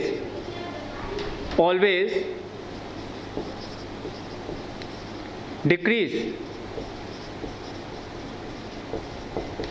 in the direction of electric field। Clear guys? ठीक है, ये थर्ड कंक्लूजन था जो बहुत इंपॉर्टेंट कंक्लूजन है, जो मैंने आपको सबसे पहले बताना जरूरी समझा। अब जरा हम फर्स्ट कंक्लूजन देखते हैं। ये ऑब्वियस है, charge will transfer from high potential to low potential. As we all know, charge will transfer from high potential to low potential. Second, potential near positive charge will be more positive and potential near negative charge will be less positive, will be less. समझ रहे? तो देखते हैं, ये positive charge मान लीजिए, यहाँ पे एक एग्जांपल लेता हूं मैं। ये पॉजिटिव चार्ज है और ये पॉइंट ए है इस बार, और ये एक पॉइंट बी है। आपको बताना है कि ए और बी जो पॉइंट्स हैं वहां पोटेंशियल डिफरेंस, ये आपका पहला क्वेश्चन है एक्चुअली। चलिए, क्वेश्चन नंबर 1, आज हमें कुछ एग्जांपल्स भी करने थे, तो ये अपना क्वेश्चन नंबर 1 है। ठीक, what is question number 1? Tell me about the potential difference between A and B. Potential आपका ए का हाई होगा, पॉइंट ए का पोटेंशियल हाई होगा कि पॉइंट बी का पोटेंशियल हाई होगा। आपको ये समझना है कि अलग अलग पॉइंट का अलग अलग पोटेंशियल होता है भाई। ठीक, पॉइंट चेंज कर देंगे, पोटेंशियल चेंज हो जाएगा। मे भी पोटेंशियल सेम भी हो सकता है, अगर सेम हुआ तो हम बोल देंगे दोनों पॉइंट सेम पोटेंशियल पे हैं। ठीक, तो आप बताइए ए और बी का जो पोटेंशियल होगा, किसका ज्यादा होगा किसका कम होगा, कि दोनों इक्वल होंगे, आपको ये बताना है। ठीक, तो पोटेंशियल डिफरेंस फाइंड करने का तरीका क्या है students? Potential of point A is VA, potential of point B is VB. The potential difference VA minus VB or VB minus VA, we can find it by putting a charge, putting a positive charge at A. Clear? इस charge को हमने A पे रखा, अब हम समझेंगे ये charge जा कहाँ रहा है। Clear? तो देखिए, आपने इस चार्ज को A पे रख दिया, अगर ये B की डायरेक्शन में जाएगा तो इसका मतलब B की डायरेक्शन पोटेंशियल डिक्रीज हो रहा है, और अगर ये B की अपोजिट डायरेक्शन मूव करता है इसका मतलब B की डायरेक्शन पोटेंशियल इंक्रीज हो रहा है, तभी तो वो वहां नहीं किया। क्लियर? तो समझिए, अगर आप पॉजिटिव चार्ज की वजह से इलेक्ट्रिक फील्ड देखना चाहते हो तो वो इलेक्ट्रिक फील्ड्स इस तरह से होती हैं, away from the positive charge. As you all know, we have seen this in the previous lectures. Clear? तो पॉजिटिव चार्ज की वजह से इलेक्ट्रिक फील्ड जो हैं वो आउटवर्ड्स होती हैं, ठीक, रेडियली आउटवर्ड्स। तो इस वजह से अगर आपने ए पे चार्ज क्यू रखा है तो वो बी की तरफ मूव कर जाएगा। समझ पा रहे हो? ए पे आपने चार्ज क्यू रखा तो वो चार्ज बी की तरफ मूव कर जाएगा। इसका मतलब इतना है कि भाई ए और बी, अगर आप पोटेंशियल देखना चाहते हो तो A will be at higher potential and B will be at lower potential. A will be at higher potential and B will be at lower potential, means potential near positive charge will be more positive. ये clear है? अब जरा negative charge के लिए दूसरा question देखते हैं। ठीक, दूसरा क्वेश्चन है, I have to rub it. Clear? So आप ये नोट कर लीजिए, ये आप नोट कर लीजिए, ये फिगर बना लीजिए इस पॉइंट के पास। ओके, चलिए। Now let us see our question number 2, that is the question number 2 is simply कि अगर यहां पे ये नेगेटिव चार्ज हुआ और फिर आपने ये पॉइंट ए कहा और ये पॉइंट बी कह दिया, तो अब बताइए, अब इस केस में क्या होगा स्टूडेंट्स? इस केस में ए और बी किसका पोटेंशियल हाई होगा, किसका पोटेंशियल लो होगा, आपको ये समझना है। क्लियर? किसका पोटेंशियल हाई होगा, किसका पोटेंशियल लो होगा ए और बी में। चलिए बताइए। तो स्टूडेंट्स आपको क्या करना है, फिर से वही मेथड वही है। आप क्या करोगे, एक क्यू चार्ज आप ए पे रख दो या फिर बी पे रख दो। अगर हम क्यू चार्ज यहाँ पे रखते हैं तो आप जानते हो Q is a positive charge और इलेक्ट्रिक फील्ड इस बार नेगेटिव चार्ज की वजह से टुवर्ड्स इटसेल्फ है, टुवर्ड्स इटसेल्फ। क्लियर? मतलब अगर आप देखो तो ये चार्ज जो है ये बी से दूर जाना चाह रहा है, ये चार्ज बी से दूर जाना चाह रहा है। ठीक है, इसका मतलब क्या है कि इस डायरेक्शन में इलेक्ट्रिक फील्ड की डायरेक्शन में, एज वी ऑल नो कि इलेक्ट्रिक फील्ड की डायरेक्शन पोटेंशियल डिक्रीज करता है। ठीक है, तो इलेक्ट्रिक फील्ड जो है ये ए से बी की तरफ आ रही है इस तरह से। इसका मतलब इस केस में क्या हो जाएगा, सिंपल सी बात है कि इस केस में VB is greater than VA हो जाएगा। क्लियर? इससे हमें क्या समझ में आता है कि जितना हम पॉजिटिव चार्ज के पास पहुंच जाएंगे, बहुत इंपॉर्टेंट स्टेटमेंट है, जितना हम पॉजिटिव चार्ज के पास पहुंच जाएंगे पोटेंशियल उतना ही हाई हो जाएगा। क्लियर? और जितना हम नेगेटिव चार्ज के पास पहुंच जाएंगे पोटेंशियल उतना ही लो हो जाएगा। समझ पा रहे हो? तो पॉजिटिव चार्ज के पास जितना हम पहुंच जाएंगे पोटेंशियल उतना हाई हो जाएगा, नेगेटिव चार्ज के पास हम जितना पहुंच जाएंगे पोटेंशियल उतना लो हो जाएगा। क्लियर? अगर मान लीजिए यहाँ 5 कूलम चार्ज रखा है और यहाँ 2 कूलम चार्ज रखा है, ठीक, तो 5 कूलम के पास पोटेंशियल ज्यादा होगा और 2 कूलम के पास पोटेंशियल कम होगा। समझ पा रहे हो? समझ पा रहे हो ना? ठीक है। So this is all about the concept of potential. अब थोड़ा सा बेसिक बन रहा होगा आपका, ठीक। ये 3 कंक्लूजन अभी हमें मिले पोटेंशियल के बारे में। पहला, the charge will transfer from high potential to low potential, potential near positive charge will be more positive and potential near negative charge will be less, potential will always decrease in the direction of electric field. अभी तक हमने potential की definition तो पढ़ी नहीं है, समझ पा रहे हो, लेकिन फिजिकल फेनोमेना, फिजिकल एक्सपीरियंस हमें एक मिल गया है कि भाई पोटेंशियल होता क्या है। ठीक है, अब हम समझते हैं कि पोटेंशियल की डेफिनेशन क्या है। डेफिनेशन की तरफ मूव करते हैं जरा, ठीक है। सो आप ये देख रहे हो, ये एक फिगर है, ये एक फिगर मैंने आपको बना दिया है यहाँ पे। First I have to rub it. ये पॉइंट्स आप नोट कर लो। आई होप कि आप अपने नोट साथ साथ बना रहे हो, ठीक है। तो ये पॉइंट्स बहुत इंपॉर्टेंट है, ये तीनों पॉइंट्स नोट कर लीजिए। Now okay student, now we are moving towards the definition of potential difference. Clear? और पोटेंशियल एट अ पॉइंट, ठीक, पोटेंशियल एंड पोटेंशियल डिफरेंस। तो समझिएगा कि भाई ये आपका एक सिस्टम है जिसका पोटेंशियल VA है, क्लियर, और ये आपका दूसरा सिस्टम है जिसका पोटेंशियल VB है। भाई 2 पॉइंट है, अलग अलग पोटेंशियल हो सकता है। क्लियर? अब आपने क्या करा, आपको पता है VA is greater than VB, ये आपको पता है कि A का पोटेंशियल हाई है, B का पोटेंशियल लो है। तो ऑब्वियस है कि A में पॉजिटिव चार्ज शायद ज्यादा होंगे B के कंपैरिजन में, क्योंकि potential near positive charge will be high and potential near negative charge will be low. Clear? तो इस वजह से VA is higher than VB। अब आप समझिए कि आपको, अगर आपने यहां पे एक चार्ज Q रखा, A पे चार्ज Q रखा, तो वो चार्ज अपने आप स्टूडेंट्स, क्योंकि यहाँ का पोटेंशियल हाई है और यहाँ का पोटेंशियल लो है, तो चार्ज जो है हाई पोटेंशियल से लो पोटेंशियल की तरफ ट्रांसफर होता है। तो आपने अगर इसको कनेक्टेड वायर से जोड़ दिया सिंपली, तो चार्ज इस पॉइंट से इस पॉइंट पे आने लगेगा अपने आप, ठीक। या फिर कनेक्टिंग वायर से भी आपने नहीं जोड़ा, तो चार्ज जो है हायर पोटेंशियल से लोअर पोटेंशियल की तरफ मूव करने लगेगा। ये चार्ज की प्रॉपर्टी है। क्या? जिस तरीके से जो हीट है वो हायर टेम्परेचर से लो टेम्परेचर की तरफ मूव करती है, उसी तरीके से जो चार्ज पार्टिकल्स हैं वो भी आपके हाई पोटेंशियल से लो पोटेंशियल की तरफ मूव करते हैं। ठीक है स्टूडेंट्स? तो क्योंकि A आपका हाई पोटेंशियल पे है, B आपका लो पोटेंशियल पे है, तो जो चार्ज होगा वो स्पॉन्टेनियसली अपने आप इस स्फीयर में जाने लगेगा, इस पॉइंट से इस पॉइंट में जाने लगेगा अपने आप, ठीक। लेकिन आपको क्या करना है, आपको अपोजिट काम करना है। आपने क्या करा कि आपको पता था कि भाई VA is greater than VB है, VA is greater than VB है। आपने क्या करा, एक Q चार्ज को उठाया और आपने यहां ट्रांसफर कर दिया। क्लियर? आपने Q चार्ज को उठाया और यहां ट्रांसफर कर दिया A पे, ठीक।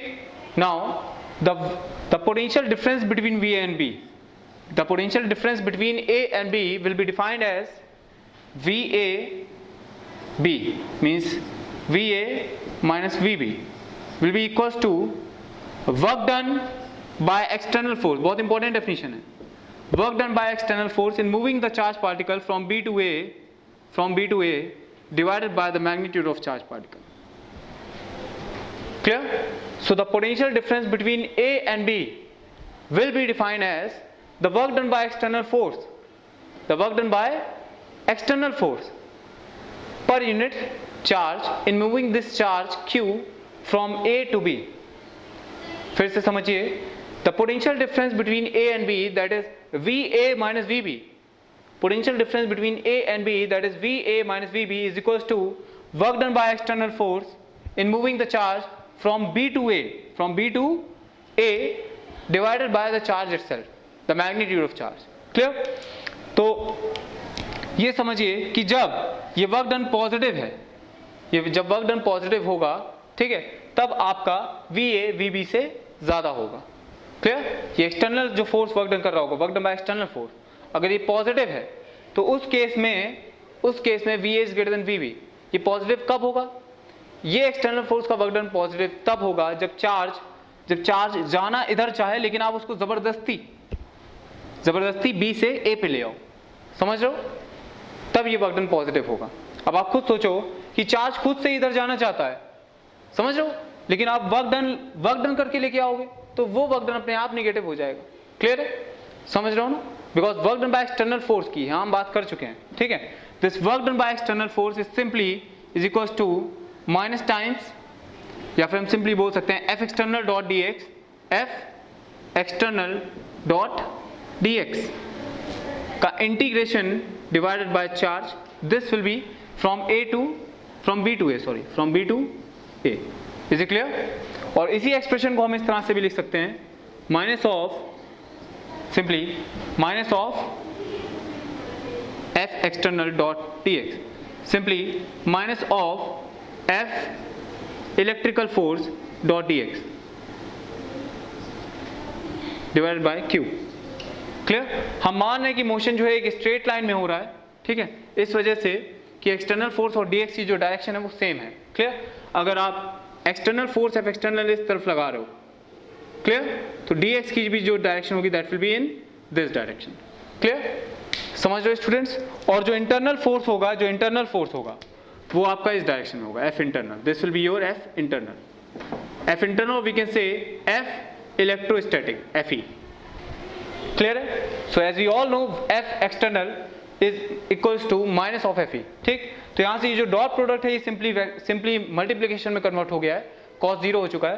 क्लियर? और यहां से हमने एफ एक्सटर्नल को माइनस ऑफ FE लिख दिया है, सिंपल है, ठीक। So this will be equals to minus times Q because FE is equal to electric force is equal to Q times electric field. This will be Q times E dot dx into dx, ठीक है, क्योंकि dot जो है ये अब into में convert हो चुका है, का integration divided bye Q। Clear? So this will be simply minus of E dot dx, clear? Integration from B to A this. Clear? तो वही सब कंसेप्ट से एक दूसरे से रिलेटेड है ना। तो आपको याद क्या रखना है, आपको समझने की क्या जरूरत है, ये तो पूरा एक कंसेप्ट हो गया, लेकिन आपको चीजें जो याद रखनी है स्टूडेंट्स, क्लियर? वो पहली क्या है, definition of electric potential and electric potential difference. अभी हम डिफरेंस की बात कर रहे हैं, अभी हमने electric potential at a point की बात नहीं करी, अभी हम सिर्फ और सिर्फ डिफरेंस की बात कर रहे हैं। So the difference between the potential between 2 point, that is VAB is equal to VA minus VB is equals to the work done in moving a charge Q from B to A divided by the magnitude of charge is the change in potential or the potential difference between 2 point A and B. Clear? अभी आपको सिर्फ ये समझने की जरूरत है, ये समझने की, अभी हम सिर्फ इस एक्सप्रेशन की बात करने वाले हैं। क्लियर? और बाकी जितनी ये एक्सप्रेशंस हैं ये आपको नहीं याद करना है, ये आपको नहीं याद करना है, ये आपको याद रखना है, इसका यूज होगा, लेकिन अभी नहीं। जब इसका यूज होगा तो इसको मैं एक बार फिर से बताऊंगा, इसका डिस्कशन हम आगे करने वाले हैं। क्लियर? सो अभी थोड़ी देर के लिए हम इसे छोड़ते हैं, ठीक है। ये हम तब देखेंगे जब हम पढ़ेंगे the relation between the electric field and electric potential, potential, वहां पे हम इस रिलेशन को यूज करेंगे, उसकी बात करेंगे, लेकिन अभी इसको थोड़ा लीव करते हैं। ये यहीं से आएगा, मैं वहां एक बार फिर प्रूव करूंगा, लेकिन अभी हमें अपना डिस्कशन सिर्फ इस चीज में रखना है। Clear? The definition of electric potential difference, ठीक है। तो समझते हैं what is the definition of electric potential difference from this expression. Okay students, so now we are going to see the definition of potential difference. What is it? तो potential difference एक बार फिर से देखते हैं। VAB, the potential difference between A and B is denoted by VAB, that is VA minus VB is equals to the work done by external force in moving a charged particle Q from B to A divided by the magnitude of charged particle। इसी को हम इस तरह से भी बोल सकते हैं, the potential difference between point A and B is equals to the work done by external force in moving a unit charge, क्योंकि हम Q से डिवाइड ही कर रहे हैं तो क्यों ना हम यूनिट चार्ज ले लें, ठीक है। So in moving a unit charge from B to A, ठीक है, in moving a unit charge unit charge from B to A. Clear? तो ये आपकी डेफिनेशन है पोटेंशियल डिफरेंस की। अभी पोटेंशियल की हमें आगे काफी बात करनी है, ठीक? तो अभी ये डेफिनेशन आप कॉपी में लिख लो, धीरे धीरे जब हम प्रैक्टिस में आएंगे तो ये कंसेप्ट आपको एकदम क्लियर हो जाएगा, ठीक है? आप समझते हैं, आगे बढ़ते हैं, ठीक? अभी हम कुछ एग्जांपल्स देखेंगे तो उससे चीजें और क्लियर होंगी, ठीक है? So now potential difference, the potential difference between point A and B is simply the work done by external force in moving a unit positive charge from B to A. Clear? This is the potential difference between A and B, that is VA minus VB. Clear? तो ये simple सा expression है, ये आपको याद रखना है। अब अगर इसी एक्सप्रेशन को हम देखें और हम बात करें पोटेंशियल एट अ पॉइंट की, ठीक? तो स्टूडेंट्स जब हम बात करते हैं पोटेंशियल एनर्जी की, तो अगर किसी पॉइंट की पोटेंशियल एनर्जी डिफाइन करते हैं तो हम उस पॉइंट पे पोटेंशियल एनर्जी डिफाइन करने के लिए एक रेफरेंस पॉइंट पे एनर्जी जीरो समझते हैं, एक रेफरेंस सेट करते हैं जहां पोटेंशियल एनर्जी जीरो हो जाएगी। तो ठीक उसी तरह से हम क्या करेंगे कि अगर हमें पोटेंशियल डिफरेंस मिल चुका है तो और हमें किसी पॉइंट का पोटेंशियल फाइंड करना है, किसी पॉइंट का पोटेंशियल अगर हम फाइंड करना चाहते हैं तो हम क्या करेंगे, एक रेफरेंस सेट कर देंगे। बी का हम एक रेफरेंस सेट करेंगे, कहीं पे एक पॉइंट ले लेंगे जिसका पोटेंशियल हम मान लेंगे जीरो है। क्लियर? एक पॉइंट हम लेंगे, जैसे कि हम पोटेंशियल एनर्जी केस में क्या करते हैं भाई, जब हमने कहा कि यहाँ पोटेंशियल एनर्जी mgh है तो स्टूडेंट यहाँ पोटेंशियल एनर्जी mgh थोड़ी ही है, हमने रेफरेंस सेट कर दिया कि अर्थ पे पोटेंशियल एनर्जी जीरो है, इस वजह से यहाँ पे पोटेंशियल एनर्जी जो है वो mgh है। तो हमने पहले रेफरेंस सेट कर दिया ना, तो इस वजह से पोटेंशियल एनर्जी हम mgh बोलते हैं। क्लियर? तो ठीक उसी तरीके जब हम पोटेंशियल डिफाइन कर रहे हैं तो हमको पोटेंशियल डिफरेंस पता चल चुका है। अब हमें किसी पॉइंट का पोटेंशियल अगर चेक करना हो तो हम क्या करते हैं, सबसे पहले एक रेफरेंस डिफाइन कर देंगे, एक रेफरेंस डिफाइन करेंगे और बोलेंगे इस पॉइंट पे हमारा पोटेंशियल जीरो है, ठीक? तो हम वो रेफरेंस कहाँ रखेंगे? सो द रेफरेंस, जब पोटेंशियल की बात हम कर रहे हैं, पोटेंशियल डिफरेंस की बात हो चुकी है, क्लियर है, ठीक? ये पोटेंशियल डिफरेंस की डेफिनेशन लिखी है। अब जब हम पोटेंशियल की बात करते हैं तो हम एक रेफरेंस सेट करेंगे, ठीक है? तो जो हमने रेफरेंस सेट करा है स्टूडेंट्स, वो हमने सेट किया है इन्फिनिटी पे। At infinity the potential V infinity will be equals to 0. Clear? Potential V infinity will be equals to 0। तो potential at a point VA क्या हो जाएगा, सिंपली एक्सप्रेशन समझिएगा, VA will be equals to जब charge particle को आप infinity से A पे लेके आओ, आप चार्ज पार्टिकल को उस इन्फिनिटी से जहां पोटेंशियल जीरो है वहां से अगर A पे लेके आते हो तो जितना भी आपने वर्क डन किया है per unit charge, this will be your potential of A minus potential of infinity, and potential infinity का क्योंकि जीरो है तो this will be the potential of A. Clear? So VA is equals to VA minus V infinity. VA minus V infinity is equals to work done by external force in moving charge from infinity to A divided by the magnitude of charge itself. Clear? Means the definition of potential is simply comes from here. The potential at a point is defined as the work done by external force in moving charge from infinity to that point per unit charge. Clear? Is known as the potential of a point A. Clear? तो इस definition को भी मैं लिख देता हूँ, यहाँ से आपको पोटेंशियल और पोटेंशियल डिफरेंस की का जो कंसेप्ट है वो क्लियर हो चुका होगा, ठीक है? इसको नहीं रफ करना था। This will be simply VA is equals to VA minus VB is equals to work done by external force. Clear? Okay students, so जब हम बात करते हैं पोटेंशियल एट अ पॉइंट की तो वहां पे हम इसी एक्सप्रेशन से चलेंगे। जब हमने बात करी पोटेंशियल डिफरेंस की तो इस एक्सप्रेशन को याद रखिएगा, वहां से डेफिनेशन आएगी। जब हम बात कर रहे हैं पोटेंशियल एट अ पॉइंट की तो इस एक्सप्रेशन को याद रखना है, बस B की जगह इन्फिनिटी कर देना है। So what is the potential at a point? It is defined as the work done by external force in moving a unit charge from infinity to that point. Clear? तो in unit charge means Q से divide कर रहे हैं, इस वजह से हम unit charge ले लेते हैं, ठीक है? So this is the concept of potential and potential difference. Students अब हम कुछ एग्जांपल्स की तरफ मूव करेंगे जहां से ये छोटे छोटे कंसेप्ट्स और क्लियर हो जाएंगे, उसके बाद हम फिर से एक बार इनकी डेफिनेशन को ऑब्जर्व करेंगे। Okay now, okay students, now this is our question number 3, ठीक है? दो क्वेश्चन मैं ऑलरेडी देख चुके हैं जिसमें मैंने पूछा था कि पोटेंशियल किस पॉइंट पे ज्यादा होगा, A और B, ठीक? Now this is our question number 3 of the same concept of potential difference, ठीक? या फिर हम कहें कि work done by external force, ठीक? तो इसको समझते हैं जरा, बहुत ही बेसिक क्वेश्चन है, एक बार आप वीडियो पॉज करके खुद से सॉल्व करिए, उसके बाद आप सॉल्यूशन की तरफ बढ़िएगा, ठीक है। So now I hope that you have tried by yourself, clear. Now find the work done by external force in slowly shifting a charge that is 1 microcoulomb in the electric field that is 10 to the power 3 I cap means ये जो electric field है ये x axis में दी गई है आपको volt पर metre. अभी जो आपने इलेक्ट्रिक फील्ड की यूनिट पढ़ी है दैट इज सिंपली न्यूटन पर कूलॉम, क्लियर। लेकिन अब आप जब इलेक्ट्रिक फील्ड और पोटेंशियल डिफरेंस का रिलेशन पढ़ोगे वहां से आपको समझ में आ जाएगा कि ये वोल्ट जो है, ये वोल्ट, दिस वोल्ट पर metre, this will be the unit of electric field also, ठीक है। और वोल्ट क्या होती है, volt is the simply unit of potential, clear, और potential difference, clear students. So volt is the unit of potential और potential difference. ये अभी आपको पोटेंशियल डिफरेंस की डेफिनेशन में जब मैं डिस्कस करूंगा फिर से तब मैं बताऊंगा, क्लियर। सो नाउ तो आपको क्या करना है, find the work done. Work done by what, work done by external force in slowly moving a charge from point A to point B, clear. ये दो पॉइंट दिए आपको, पॉइंट पी टू क्यू, आपको चार्ज पार्टिकल को move कराना है, ठीक।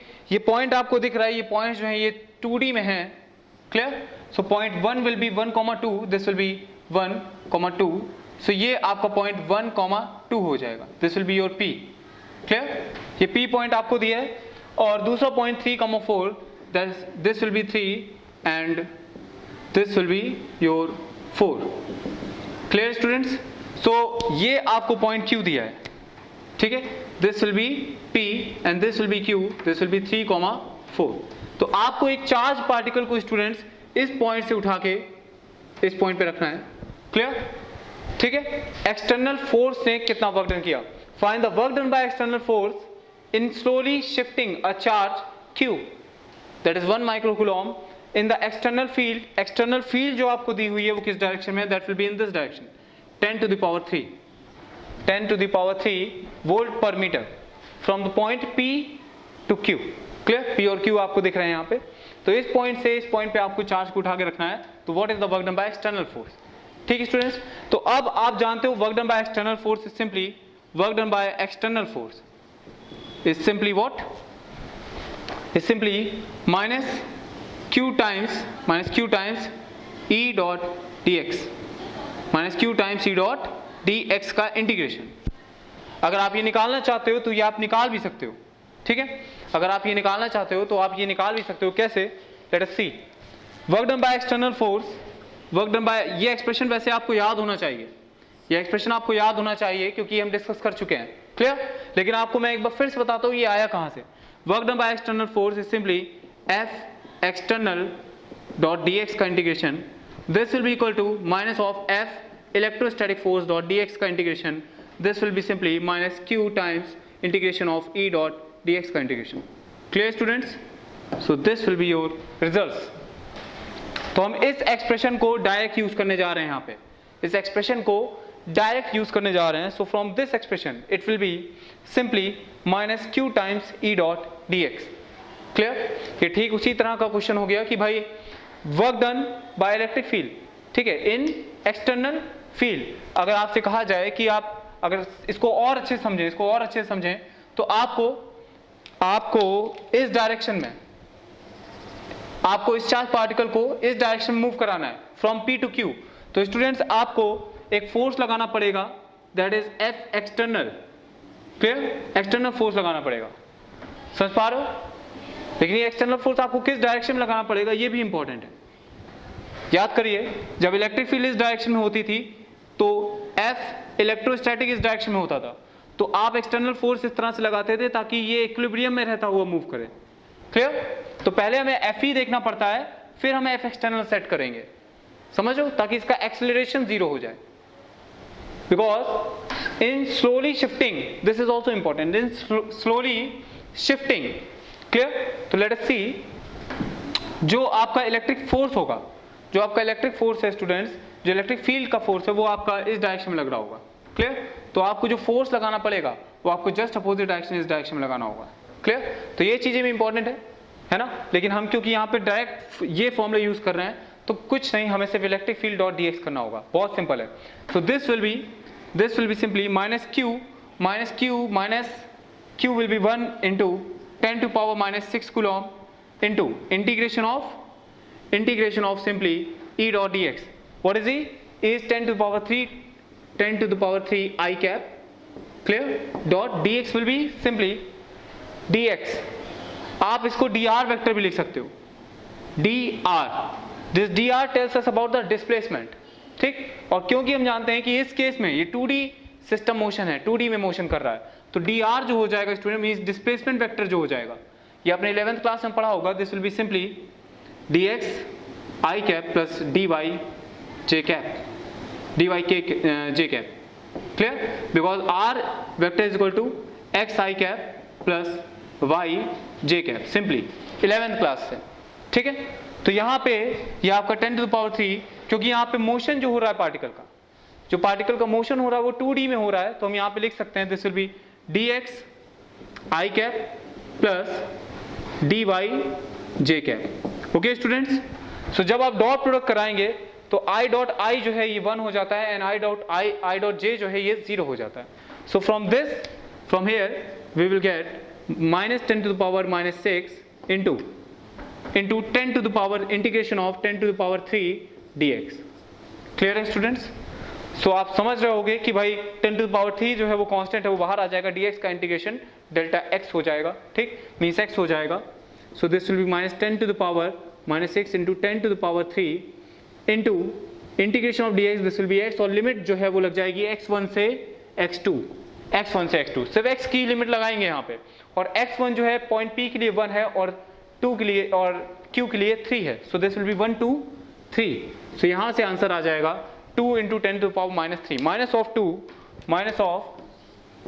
2 into 10 to the power minus 3, इतना वर्क डन किया जाएगा, this will be the work done in joule, clear? तो this will be your answer. एक चीज समझिए, वर्क डन नेगेटिव क्यों आ रहा है, ये भी समझने वाली बात है भाई। वर्क डन नेगेटिव कब आएगा? आपकी इलेक्ट्रिक फील्ड ये है, ठीक है, चार्ज पार्टिकल इस डायरेक्शन में मूव करना चाहता है, ठीक, लेकिन आप उसको अपोजिट डायरेक्शन में मूव करा दो, ठीक, एक्सटर्नल फोर्स की वजह से, तो वर्क डन आपका एक्सटर्नल फोर्स का पॉजिटिव आ जाएगा। लेकिन चार्ज पार्टिकल इस डायरेक्शन में जाना चाहता है, ठीक, फोर्स इस पे इसी डायरेक्शन में लग रहा है, लेकिन आप मूव भी से इसी डायरेक्शन में करा रहे हो एक्सटर्नल फोर्स की वजह से, तब जो वर्क डन है एक्सटर्नल फोर्स का वो नेगेटिव हो जाएगा, ठीक है? बस हमें फोर्स इतना लगाना है कि ये इक्विलिब्रियम में बना रहे, बस, ठीक है? So this is the concept behind this numerical, clear? ये फॉर्मूला भी बहुत इंपॉर्टेंट है, ये याद होना चाहिए, क्लियर? और कैसे निकाला ये हमने, ये भी इंपॉर्टेंट है, ठीक? तो वही अपने सिंपल कंसेप्ट्स हैं, क्लियर?